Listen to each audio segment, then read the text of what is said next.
The sky on the day of my mother's funeral was calm and clear. Just when I thought I could send my mother off peacefully, I ran into the predatory woman. But my new partner will be fine. I've learned my lesson. It won't go down like last time. Well, just watch it. I'm Abigail, 30 years old. My father passed away when I was young, so it's just been my mother and me all this time. I've always tried to act cheerfully so as not to worry my mother. However, being a single-parent household has its struggles. There have been tough times. But my best friend has been my emotional support.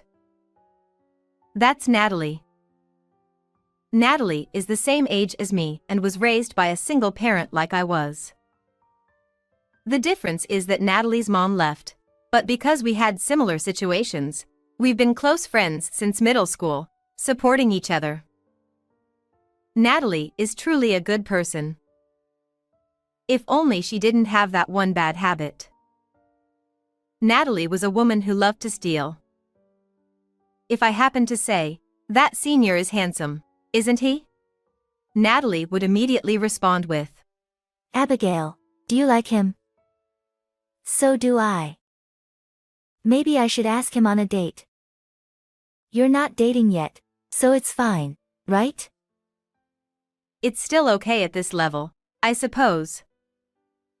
By the way, Natalie has always had a very girly vibe, and she's been popular with guys since forever.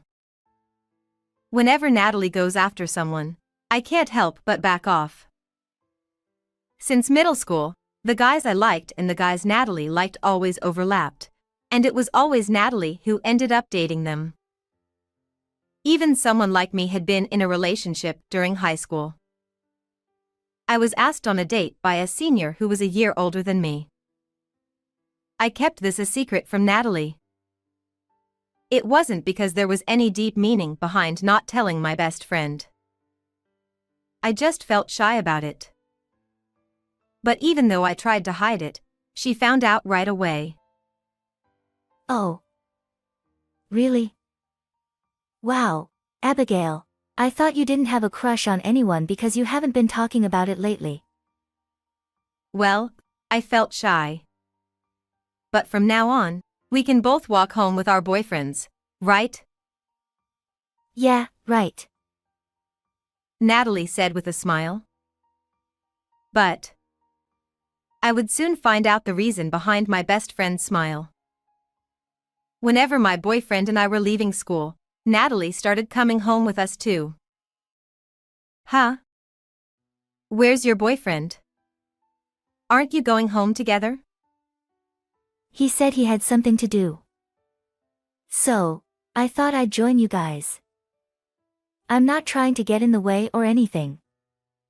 I just want to be friends with your boyfriend. She said, and she started following us wherever we went. One day, my senior boyfriend called me out. Abigail, I'm sorry. I've decided to date Natalie. What? I'm really sorry.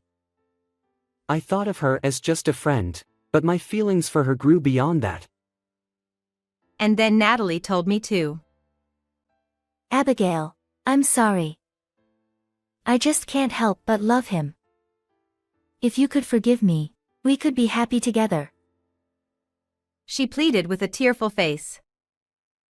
It was a shock, but if the other two were in love with each other, then I'd just be in the way. So, reluctantly, I said, okay, and forgave them both. After that, Natalie continued to treat me as usual, and I made an effort to do the same. Then, after graduating from high school, Natalie started working, and I went to a distant university for further studies, so we naturally drifted apart. It was quite unexpected when I bumped into Natalie again 2 years after graduating from university and starting my job. At that time, I had a fiancé. My fiancé was a senior from my college days and currently works for a trading company. I decided to introduce him to my mother, so I took him to my hometown. After finishing the greetings at home, we decided to take a break at a nearby cafe, where I unexpectedly ran into Natalie. At first, I didn't notice her, but she approached me. Hey. Abigail. Long time no see. You haven't changed at all. Huh? Natalie? It's been a while. How have you been? You haven't contacted me at all since you went to university. I've been so lonely. Sorry, I've been busy with one thing and another since university. I see. Well, I guess that's how it goes. So, who's this? Oh, let me introduce you. This is my fiancé. We came to visit my mother today. Huh, you're getting married? That's kind of fast, considering you just started working, right? Yeah, but we've been together since university. Plus, I can continue working even after getting married, so I thought why not do it now? Oh, I see. While saying that, she stared at my fiancé as if she was evaluating him. She created a much more feminine aura than she did in high school. It seemed like she knew how to present herself to look beautiful. She asked my fiancé, looking up at him. What kind of work do you do? Since you're getting married, I assume you have a stable job with a decent income, right? My fiancé responded. I'm just a salesperson. But the company itself is listed on the first section of the stock exchange and is quite well known. He then handed his business card to her. Oh, don't be so modest. I could tell from the moment I saw you that you had an elite vibe. And you look handsome too. She said to my fiancé with a rather exaggerated reaction. As I listened to the conversation as if I weren't there, I was hit with a sense of déjà vu. Yes, this was how Natalie always took away the person I liked. This might not end well if I let it continue like this. So, I intervened. All right, shall we head back now? I prompted my fiancé to leave. He agreed with a nod and began to prepare to leave. Oh, already? That's too bad. She said. Well then, make sure to invite me to the wedding. She said it, which made me think my worries were unfounded. A few days later, my doorbell rang. When I answered it, there was Natalie. It seems she contacted my mother and asked for my address. Since we used to be close, my mother probably gave it to her without any suspicion. Hey, I came over. I had some business in this area, and also, I didn't get to properly congratulate you last time. She said while looking around my room. Is this room just for you, Abigail? Will you move when you get married? Yes. Will it be an apartment, I guess? That's the plan. I see. I looked up your fiancé's company. Salespeople there make around $80,000 a year, right? That's amazing. Ah, I envy you. I wish I could live in a nice apartment with a high-earning husband too. Feeling uncomfortable, I tried to change the subject. So, what about you, Natalie? Are you married? Do you have someone you're dating? I am seeing someone, but his salary isn't that great. The conversation wasn't flowing smoothly. I hadn't even asked about salaries. But Abigail, you're lucky. Your fiancé makes $80,000 a year, so you'll have an easy life after marriage. Huh? I wasn't choosing my partner based on their salary. At that moment, my fiancé happened to contact me, And since it was a good opportunity, we decided to have dinner together with the three of us. How did it end up like that? Looking back, Natalie always knows how to maneuver things in her favor. By the time you realize it, it's already too late. Just like before, Natalie doesn't let her prey escape once she's targeted them. Especially if it's something belonging to her best friend. A few months later, my fiancé suddenly said something like this to me. Abigail, I'm sorry. I can't marry you. Huh? What do you mean? I'm really sorry. Actually, I hate to say this, but I'm going to marry Natalie. What? Why? Since when have you two been involved? Remember when Natalie came over and we had dinner together? She said she wanted to surprise you at the wedding, so we exchanged contact information. We met several times for planning. And one time, Natalie got drunk and we ended up at a hotel. After that, I'm really sorry. Isn't this just a mistake? Don't you love me anymore? I'm sorry, Abigail. I do love you. But Natalie is pregnant with my child. What? I felt the blood drain from my face. I feel really terrible about this. We've been planning the wedding all this time. Of course, I'll cover the cancellation fees. I was stupid. When I ran into Natalie by chance, I should have just thrown water on her and run away. But no, she even had the audacity to visit my apartment. I didn't want to see her. Abigail, I'm sorry. I just couldn't help falling for him.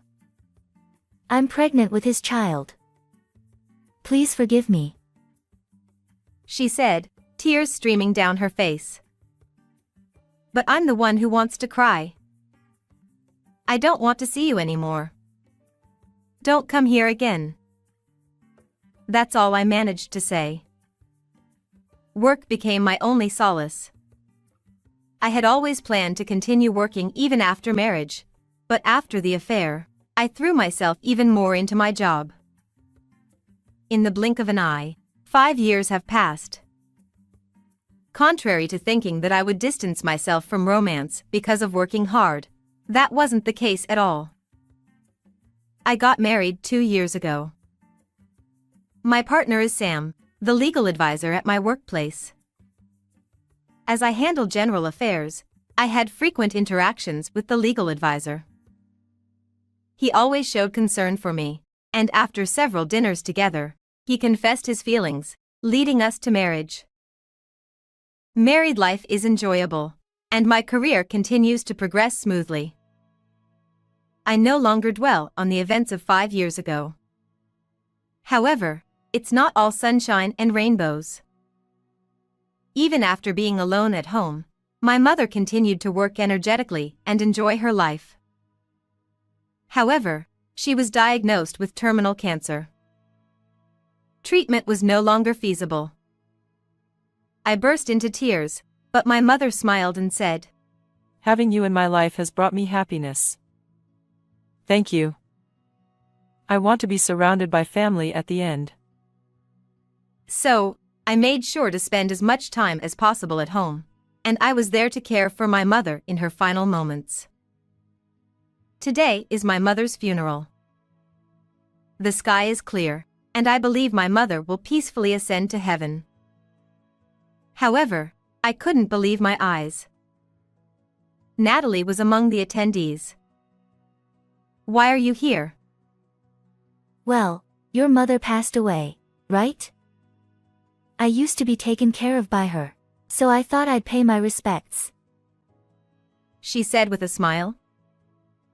Then, I saw a gleam in her eyes. Her gaze was fixed on my husband, who was standing next to me. Does she know something and came to the funeral with a clear purpose in mind? Oh. Is this your husband by any chance? Abigail, you got married? Yes, since then. Are you getting along well with your husband? Oh, we're splitting up. Huh? But what about the child? If you were pregnant back then, they'd be about 4 years old, right? Huh. I don't have any children. It seems I just convinced myself I was pregnant. Huh? I went through a tough time too, you know. I truly believed I was pregnant. But anyway, it's all in the past now. That's why I'm single now. She said while staring intently at my husband. So, what does your husband do? Here we go. There seem to be quite a few women with a penchant for stealing partners out there. However, trying to steal from the same person twice is something only a woman like her, standing right in front of me, would do. And this time, it's not just a fiancé. It's a spouse. But I'm not a fool anymore. I will stand up to her. He is a lawyer, I replied. Upon hearing that he's a lawyer, she couldn't help but take the bait. Wow. A lawyer means a pretty high income, right? Lucky you. As always, she seems fixated on income. Despite there being plenty of lawyers with modest incomes, that thought doesn't seem to cross her mind. I responded, "It's not as glamorous as it sounds. Besides, he's often busy with various legal procedures."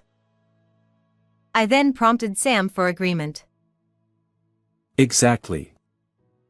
It may sound good, but it's not an easy job. But isn't being a lawyer pretty secure? By the way, Abigail, are you still working? Of course. I love my job. Oh, I see. And what about you, Natalie? Are you working?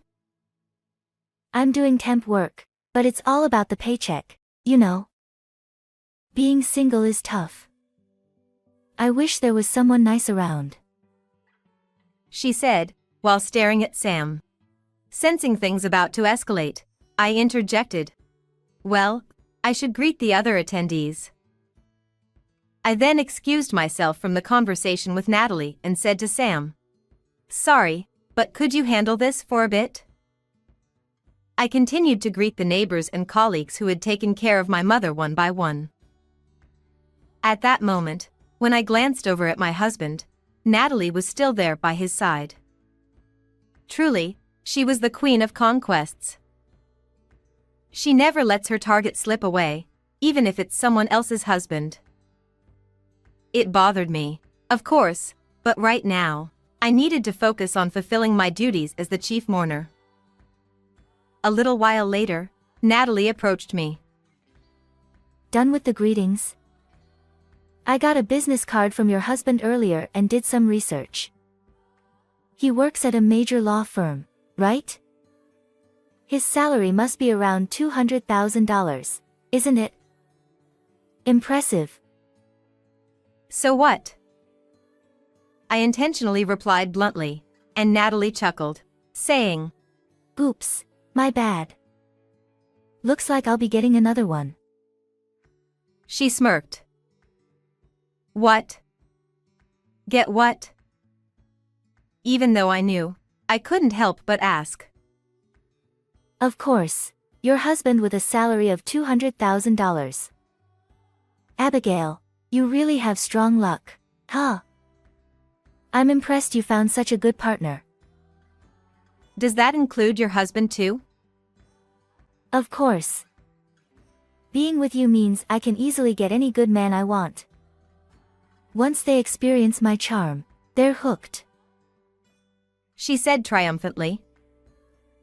It seems that's exactly why she bothered to come to the funeral. I looked her straight in the eye and told her. Well, I don't think Sam will ever fall for that. Then I'll just steal him away. With a triumphant smile, she then walked over to Sam again. Watching closely, I saw her immediately initiate physical contact. Then, suddenly, she started crying. Sam seemed to be somewhat shaken by this. According to what I heard later, Natalie began to cry, expressing sympathy for me as someone left behind, saddened by the passing of the mother who had taken care of her. It seems Natalie knew how to use tears to attract men. But it's okay. It doesn't work on Sam. Although there was a moment of concern, he's truly my husband after all. I had been completely open with Sam about Natalie's story of seduction. When we discussed marriage, I shared my not-so-pleasant experiences and past with him openly. I figured if it didn't work out, then so be it. Sam was already aware that he was a target himself. Still, she is quite an enemy. Despite knowing this, some men might fall into Natalie's trap. But Sam is different. However, seeing poor Sam entangled with this troublesome woman, I went to his rescue. He noticed me and looked relieved. When I asked Natalie if she had enjoyed the conversations, she looked frustrated. I supposed she finally realized there was no chance. After all, you aren't invincible. Then Sam tiredly spoke his mind. Since Abigail's here, I don't have to deal with you anymore, right? Yeah, thanks for your hard work. Not having to deal with me. Isn't that a bit rude? I'm sorry, I know it's rude, but I just couldn't take it anymore. Natalie, your scent is just too overpowering. I don't know if it's perfume or makeup, but you keep touching me without permission, and the smell is spreading over here. It's making me nauseous. Ugh. Sam's voice unintentionally grew louder due to the overwhelming discomfort, and it seemed like others around could hear it too.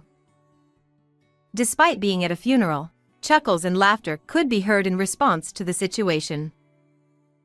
Still holding his nose, Sam continued. Do you even know how to apply perfume properly? You only need a tiny bit. But it's like you've poured the whole bottle over yourself from head to toe. Actually, Sam, being a lawyer, seems friendly at first glance, but he can be quite sharp-tongued. I've been putting up with it because you're my wife's friend, but I can't stand it anymore. I burst out laughing upon hearing this. Those who were eavesdropping around us also burst into laughter. Natalie glanced around with a seemingly puzzled expression, so I explained to her what was going on. I'm sorry, but Sam has a rather sensitive sense of smell. He doesn't mind perfume if it's subtle, but strong scents aren't his cup of tea. Well, Natalie, you've come to a funeral with a scent and makeup that aren't quite appropriate. What are you talking about? It's just basic etiquette for a woman to look her best, isn't it? This is a place to bid farewell to the deceased, not to fish for men. Wearing strong perfume like that here is a breach of etiquette. What? Are you lecturing me? You can say that because you've snagged yourself a high-earning husband, right? You know, I'm not choosing my partner based on their paycheck. And if you think you can win over every man, that's just pure narcissism. My husband would never fall for you. Why not? Because Sam likes the complete opposite of you. Oh. Well, you seem like the kind of plain type you'd find anywhere, I suppose. Are you implying that I'm different from you in terms of feminine allure? What a rude woman she is. Well, thank you for that. Indeed, I may look plain, but I'm capable when it comes to work. I'm a career woman, you see. Oh, I shouldn't boast about myself like that. Huh. So, my husband prefers ambitious, hardworking types like that. He's not interested in someone like you who's satisfied with just a temporary job. Someone who's eager to marry right away but content with a temporary position like you is absolutely not his type, right? In fact, he'd probably dislike that type. Sam, listening beside me, nods in agreement. What did you say? Natalie seems to have been attracting men based solely on their appearance, but Sam was someone who truly appreciated inner qualities. It was because of Sam's character that I found the courage to step into marriage. That's why I had confidence this time that Natalie wouldn't be able to sway him. However, hey, Natalie. Today is my mother's important funeral. If you don't have the intention to respectfully bid farewell to her, please leave. With that, Natalie bit her nails and left reluctantly, looking frustrated. Afterwards, my mother's funeral proceeded smoothly, and we were able to bid her farewell without any worries. Despite a few minor troubles, it ended well. Perhaps today, my encounter with Natalie here was thanks to my mother. Maybe she brought Natalie here so I could reaffirm my current happiness and finally let go of past unpleasant experiences. Thank you, Mom. Days later, an unexpected revelation came to light. It turns out Natalie is being sued for a substantial amount of alimony by her ex-husband. This ex-husband happens to be my former fiancé, and this information was shared with me by a mutual acquaintance. The pregnancy that became the deciding factor in our marriage was, unbelievably, a lie fabricated by Natalie. While she told me she believed she was pregnant, she had actually deceived her partner by showing him ultrasound images and other evidence, only to later admit that it was all a fabrication. Furthermore, the catalyst for this lie being exposed was Natalie's infidelity. Initially, Natalie's ex-husband, believing she was pregnant, refrained from traveling or going out much out of concern for her well-being. Well, he was a kind-hearted person, after all. However, that turned out to be unexpected for Natalie. Feeling bored, Natalie reportedly started cheating with someone else. Moreover, she later claimed to have had a miscarriage and used it as an excuse to indulge in buying luxury items using her ex-husband's credit cards to distract herself from the sadness. It seems her ex-husband was lenient, thinking it was unavoidable if she had a miscarriage. However, it was all Natalie's lies, and she even used her ex-husband's credit cards to buy luxury items for her affair partner. As her extravagant spending habits raised suspicions, her ex-husband began to doubt her and reportedly installed cameras to gather evidence of her infidelity. In addition, conversations between Natalie and her affair partner revealed that the pregnancy was a lie, leaving her ex-husband deeply hurt. He is now seeking compensation for his emotional distress as part of the alimony claim. As a result, Natalie had been looking for someone who can financially support her enough to offset the compensation she owes, and it seems she had her eye on Sam. But, too bad. He loves me who works so hard, so he has no interest whatsoever in Natalie, who has become obsessed with money. Ultimately, Natalie ended up being demanded a considerable amount of compensation, leading to their divorce. Now, she lives modestly in a small apartment, working as a temporary worker during the day and at a club at night, struggling with debt. It seems that the consequences of her past actions have caught up with her all at once, despite her previous indulgence in luxury items and enjoyable moments with her affair partner. It's a lonely end for the avaricious woman. Hopefully, she can catch a rich one. Meanwhile, I continue to enjoy my work as usual. My husband supports me in my endeavors and sometimes even helps with household chores or cooks delicious meals, So we're happily spending time together as a couple. It seems that the stork has visited us, too. But even after giving birth, I'll continue with my work. I'm sure my husband will support me.